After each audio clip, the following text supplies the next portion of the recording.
हा नाश्ता इतका खमंग आणि रुचकर झाला होता ना, की माझा मुलगासुद्धा म्हटला, "मम्मा मला उद्या टिफिनला हेच बनवून दे, खूप छान आहे."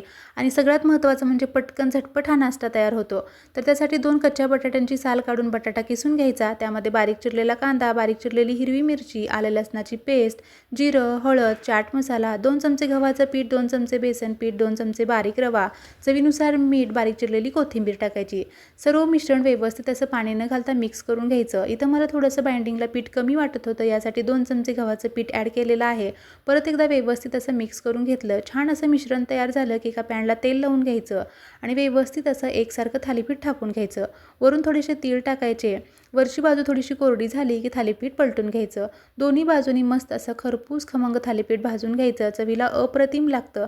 डिटेल रेसिपी हवी असेल तर चॅनलवरती आहे, पाहू शकता.